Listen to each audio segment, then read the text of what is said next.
परिचय। बच्चों, आज हम जैव प्रौद्योगिकी एवं उसके उपयोग के बारे में जानेंगे। वाह सर, ये रोचक लग रहा है। हाँ, इसलिए मुझे कौन बताएगा कि जैव प्रौद्योगिकी क्या है? आपने सही बताया रितु। क्या कोई मुझे बता सकता है कि जैव प्रौद्योगिकी का उपयोग किन प्रक्रियाओं के लिए किया जाता है? सर, ऐसी अनेक प्रक्रियाएं हैं जिनके लिए जैव प्रौद्योगिकी का उपयोग किया जाता है, जैसे कि रोगों की पहचान करने के लिए जीन स्थानांतरण आदि। बहुत अच्छे प्रतीक। आओ अब विस्तार से अध्ययन करें। इस पाठ में आप जैव प्रौद्योगिकी एवं उसके उपयोग के बारे में जानेंगे। उद्देश्य। इस पाठ के अंत में आप निम्न करने में सक्षम हो जाएंगे। कृषि में जैव प्रौद्योगिकी के उपयोगों की व्याख्या करना, चिकित्सा में जैव प्रौद्योगिकी के उपयोगों की व्याख्या करना, जीन चिकित्सा की व्याख्या करना, आणविक निदान का वर्णन करना, पारजीवी जंतुओं और उनके उपयोगों की व्याख्या करना और नैतिक मुद्दों की चर्चा करना।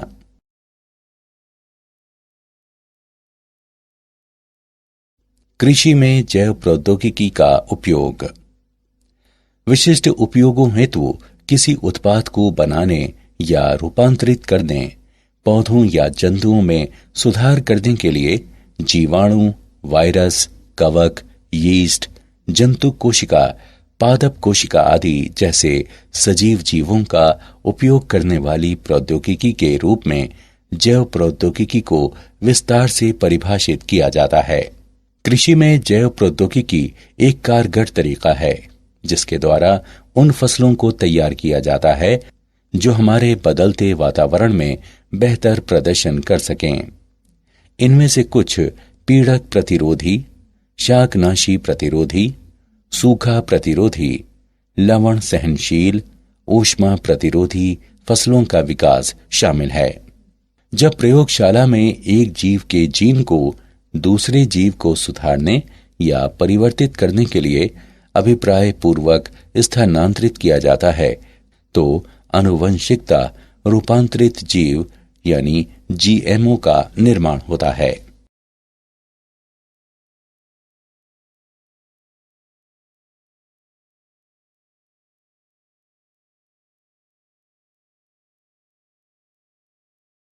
आनुवंशिकता रूपांतरित जीवों का उपयोग। आनुवंशिकता रूपांतरित पौधे कई तरह से उपयोगी हो सकते हैं। कीट पीड़क प्रतिरोधी पौधों के कारण कम पीड़कनाशी का उपयोग करने की आवश्यकता होती है।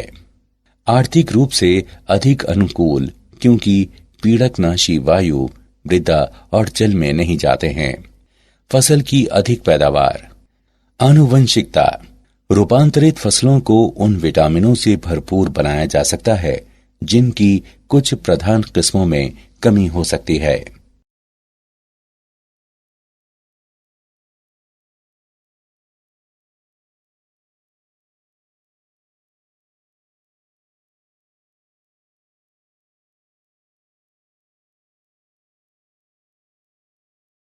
कृषि में जैव प्रौद्योगिकी का उपयोग।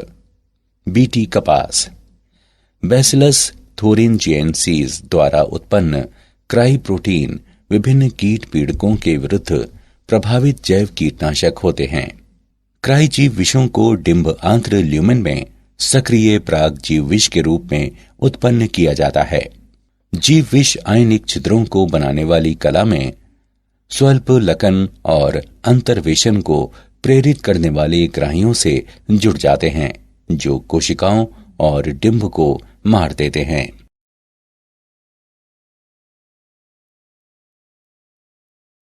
पीड़क प्रतिरोधी पौधा।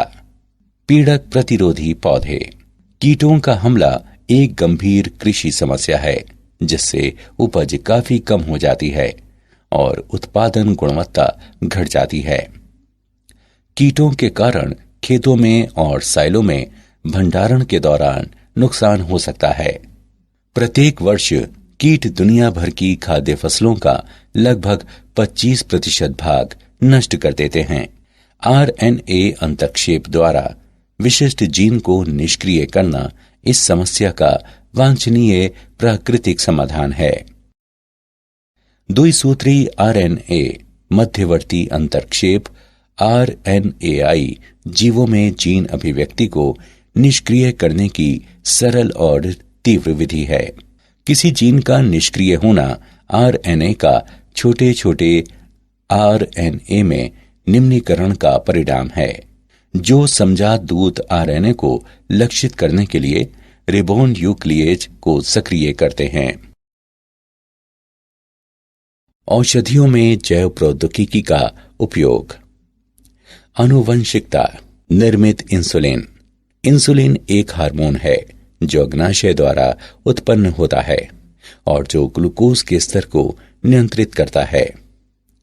इंसुलिन 2 पॉलीपेप्टाइड श्रृंखलाओं का बना होता है, श्रृंखला ए और श्रृंखला बी, जो आपस में डाइसल्फाइड सेतुओं द्वारा जुड़ी होती है।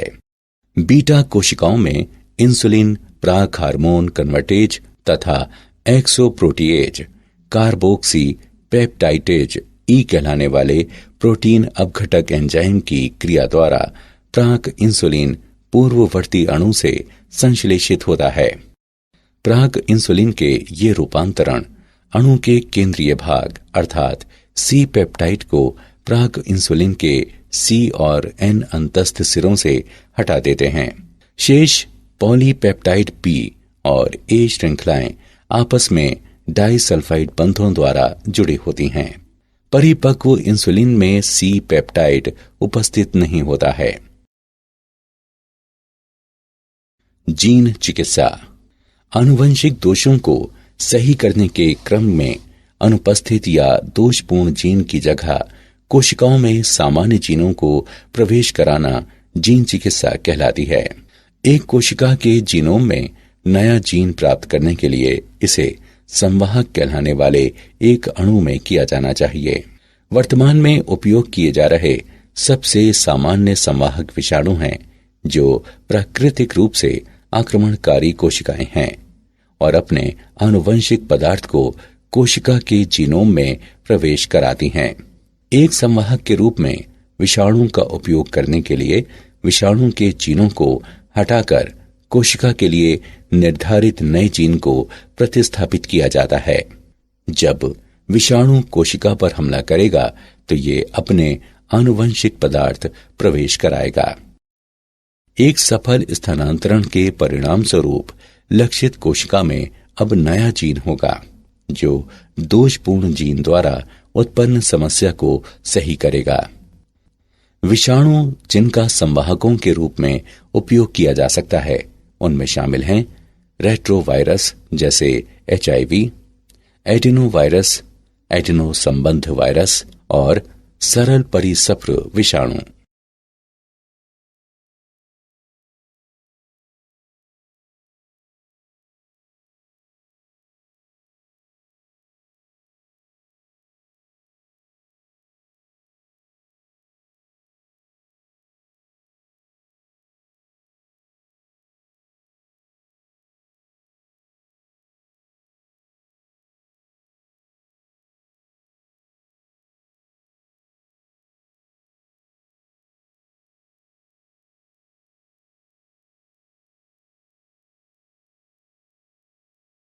आणविक निदान।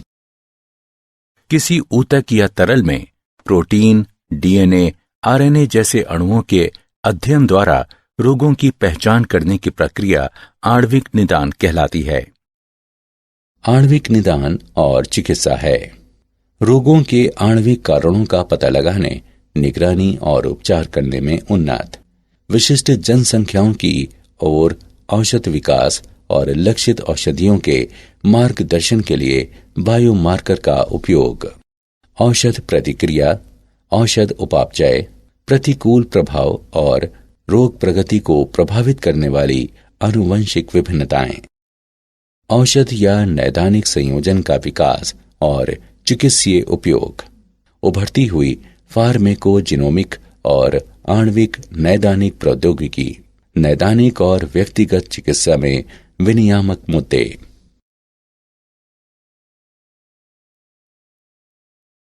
पारजीवी जंतु, ट्रांसजेनिक एनिमल्स, जंतु जिनकी आनुवंशिक विशेषताओं को एक रूपांतरित जीन द्वारा या आनुवंशिक प्रौद्योगिकी की तकनीक का उपयोग करके दूसरे जीव से प्राप्त जीन के अंतर्वेशन द्वारा बदल दिया गया है, पारजीवी जंतु कहलाते हैं। पारजीवी जंतुओं के उत्पादन के सामान्य कारण हैं। कुछ पारजीवी जंतुओं का विशिष्ट आर्थिक लक्षणों के लिए उत्पादन किया जाता है। उदाहरण के लिए, पारजीवी पशुओं को विशिष्ट मानव प्रोटीन युक्त दूध उत्पन्न करने के लिए बनाया गया था, जो मानव वातस्फीति के उपचार में सहायता करती है। उदाहरण के लिए, हार्वर्ड वैज्ञानिकों को ऑन्कोमाउस या हार्वर्ड माउस कहलाने वाले आनुवंशिकता निर्मित चूहा बनाने में प्रमुख वैज्ञानिक सफलता मिली, जिसमें विभिन्न मानव कैंसरों के विकास को बढ़ावा देने वाला जीन है।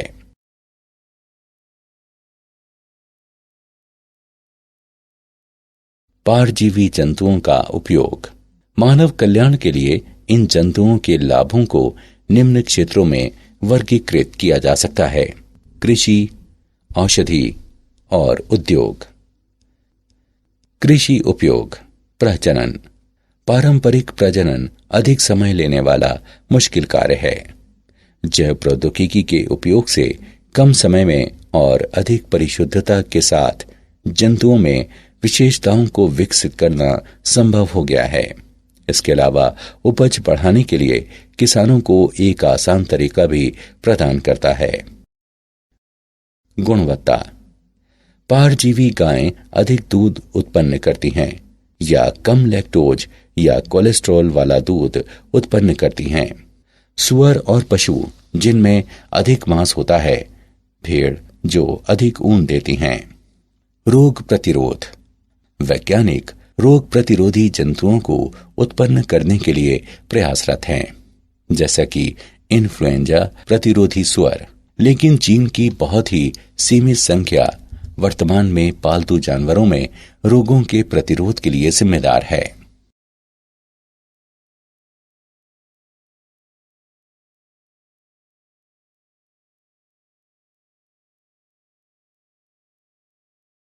चिकित्सा उपयोग। जीनो ट्रांसप्लांटेशन। पारजीवी स्वर प्रत्यारोपण अंगों की कमी को पूरा कर सकते हैं। पोषण संपूरक और औषधियां।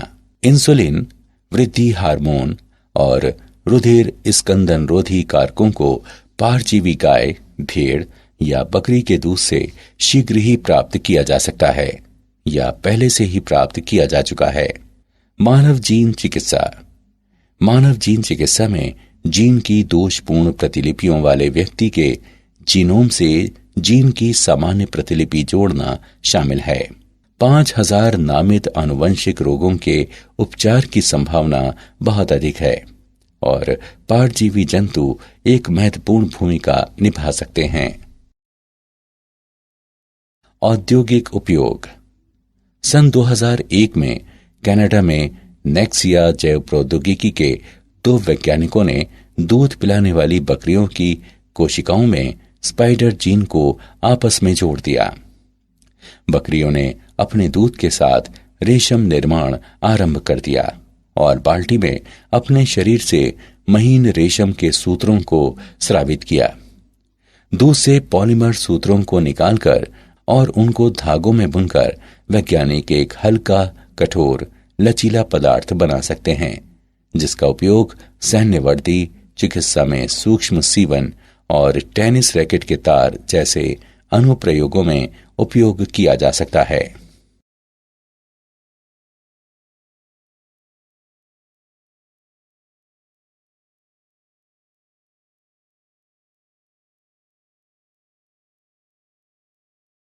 नैतिक मुद्दे। जीवों के आनुवंशिक रूपांतरण के तब अप्रत्याशित और अवांछनीय प्रभाव हो सकते हैं जब ऐसे जीवों को पारिस्थितिकी तंत्र में सन्निविष्ट कराया जाता है। जन सेवाओं के लिए ऐसे जीवों के रूपांतरण और उपयोग से अनुमत एकस्व की समस्याएं भी उत्पन्न हुई हैं। इसलिए भारत सरकार ने संगठन स्थापित किए हैं जो आनुवंशिक रूपांतरण की वैधानिकता और जनसेवा के लिए आनुवंशिकता रूपांतरित जीवों के सन्निवेश की सुरक्षा के बारे में निर्णय लेने के लिए अधिकृत हैं। ऐसा ही एक संगठन आनुवंशिक अभियांत्रिकी संतुति समिति यानी GEAC है। सन 2001 और 2002 में भारत में 93 मिलियन टन चावल का उत्पादन हुआ और 2011 और 2012 तक सरकार का लक्ष्य 129 मिलियन टन चावल उत्पादन का है।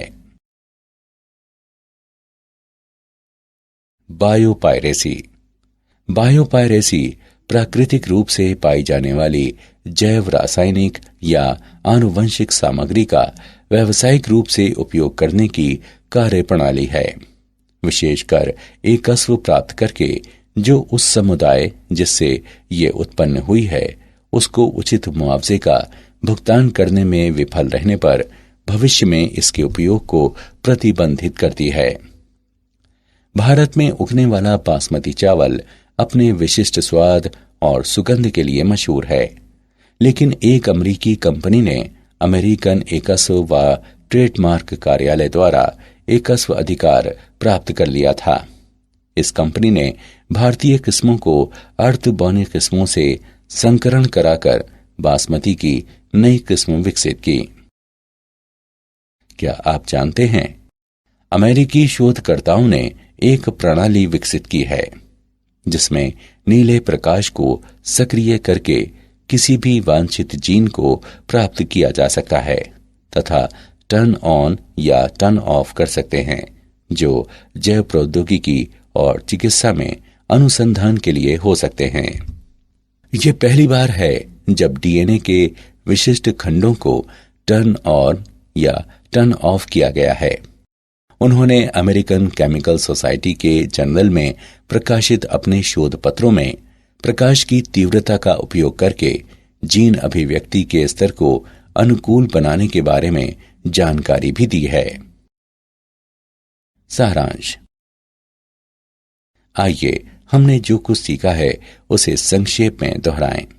विशिष्ट उपयोगों हेतु किसी उत्पाद को बनाने या रूपांतरित करने, पौधों या जंतुओं में सुधार करने के लिए जीवाणु, वायरस, कवक, यीस्ट, जंतु कोशिका, पादप कोशिका आदि जैसे सजीव जीवों का उपयोग करने वाली प्रौद्योगिकी के रूप में जैव प्रौद्योगिकी को विस्तार से परिभाषित किया जाता है। RNA अंतर्क्षेप द्वारा विशिष्ट जीन को निष्क्रिय करना कीट हमले की समस्या का वांछनीय प्राकृतिक समाधान है। आनुवंशिक दोषों को सही करने के क्रम में अनुपस्थित या दोषपूर्ण जीन की जगह कोशिकाओं में सामान्य जीनों को प्रवेश कराना जीन चिकित्सा कहलाती है।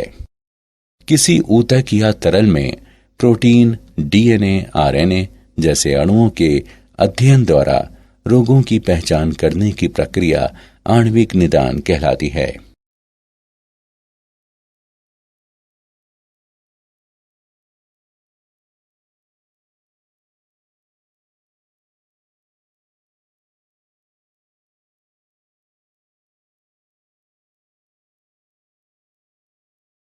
जंतु जिनकी आनुवंशिक विशेषताओं को एक रूपांतरित जीन द्वारा या आनुवंशिक प्रौद्योगिकी की तकनीक का उपयोग करके दूसरे जीव से प्राप्त जीन के अंतर्वेशन द्वारा बदल दिया गया है, पारजीवी जंतु कहलाते हैं।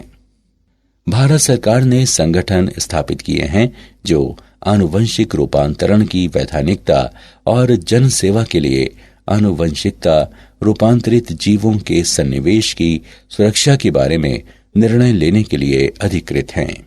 बायोपायरेसी प्राकृतिक रूप से पाई जाने वाली जैव रासायनिक या आनुवंशिक सामग्री का व्यावसायिक रूप से उपयोग करने की कार्यप्रणाली है, विशेषकर एकस्व प्राप्त करके जो उस समुदाय जिससे ये उत्पन्न हुई है उसको उचित मुआवजे का भुगतान करने में विफल रहने पर भविष्य में इसके उपयोग को प्रतिबंधित करती है।